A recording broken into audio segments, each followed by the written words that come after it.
नमस्कार। भारत के स्कूलों में एक बहुत बड़ा फैसला हुआ है। एक प्राचीन ग्रंथ की बातें अब क्लासरूम तक पहुंचने वाली हैं और कहा जा रहा है कि इससे शिक्षा की परिभाषा ही बदल जाएगी। अब देखिए, ये एक ऐसा फैसला है जिस पर उम्मीदें भी हैं और सवाल भी बहुत सारे हैं। तो चलिए समझते हैं कि आखिर स्कूलों में गीता पढ़ाने की ये पूरी नीति है क्या। तो फैसला बिल्कुल सीधा और साफ है। श्रीमद् भगवद गीता अब स्कूल के सिलेबस का हिस्सा बनने जा रही है। और हाँ, ये बस एक नया सब्जेक्ट जोड़ने जैसी बात नहीं है। नहीं, ये एक ऐसा कदम है जिसने एजुकेशन, कल्चर और धर्म, इन सब के बीच की जो महीन लाइन है ना, उस पर एक बड़ी बहस छेड़ दी है। तो सबसे पहले एकदम बेसिक बातें समझ लेते हैं। मतलब ये जो पॉलिसी है, ये किन स्टूडेंट्स पर लागू होगी, कैसे लागू होगी और कहाँ, चलिए जानते हैं। अच्छा, तो ये पॉलिसी है क्लास 6 से लेकर 12 तक के स्टूडेंट्स के लिए।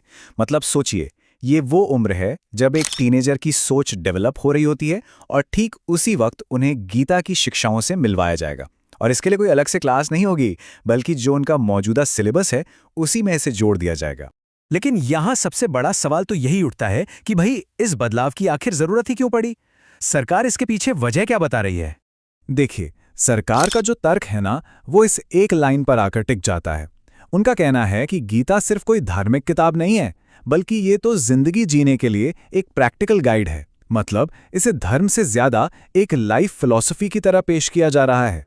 और ये जीवन कौशल यानी लाइफ स्किल्स हैं क्या? पहली चीज है कर्म, मतलब रिजल्ट की चिंता किए बिना अपने काम पर फोकस करना। फिर आता है आत्मविश्वास, अनुशासन और शायद सबसे जरूरी, प्रेशर में सही फैसले लेना। ये वो गुण हैं जो आज के कंपटीशन वाले माहौल में स्टूडेंट्स के लिए बहुत जरूरी माने जा रहे हैं। वैसे ये फैसला कोई अचानक से नहीं आ गया है। ये असल में 2020 में जो नेशनल एजुकेशन पॉलिसी आई थी, यानी NEP, उसी का एक हिस्सा है। ये वही पॉलिसी है जिसका मकसद ही पूरे इंडियन एजुकेशन सिस्टम को बदलना है। तो कुल मिलाकर देखें तो इस पहल के 3 बड़े गोल हैं। पहला, स्टूडेंट्स को अपनी कल्चरल जड़ों से जोड़ना। दूसरा, उनमें नैतिक मूल्यों को यानी मॉरल वैल्यूज को बढ़ावा देना। और तीसरा, उन्हें मेंटली इतना मजबूत बनाना कि वो जिंदगी के चैलेंजेस का सामना कर सकें। ठीक है, ये तो हो गई क्यों की बात। अब आते हैं कैसे पर। मतलब इसे क्लास में पढ़ाया कैसे जाएगा? क्या सिर्फ किताबी ज्ञान दिया जाएगा? नहीं, इसे लागू करने का तरीका थोड़ा अलग है। यहां रट्टा मारने वाला सिस्टम नहीं होगा। पहले तो गीता के श्लोकों को कहानियों के जरिए समझाया जाएगा, फिर उन पर बेस्ड कुछ एक्टिविटीज होंगी और आखिर में क्लास में उन आइडियाज पर खुलकर बहस और चर्चा होगी। और हाँ, एक बहुत ही जरूरी बात यह भी है कि ये प्रोग्राम पूरी तरह से वॉलंटरी होगा। इसे किसी भी स्टूडेंट पर थोपा नहीं जाएगा। मतलब ये कंपल्सरी नहीं है। तो ये सारी जानकारी के बाद आखिर में एक बड़ा सवाल सामने आता है, जो इस पूरी बहस को एक अलग ही दिशा दे रहा है। जाहिर सी बात है, एक सवाल तो उठता ही है कि भारत में इतने सारे महान ग्रंथ हैं, इतनी फिलॉसफीज हैं, तो फिर सिर्फ गीता को ही क्यों चुना गया?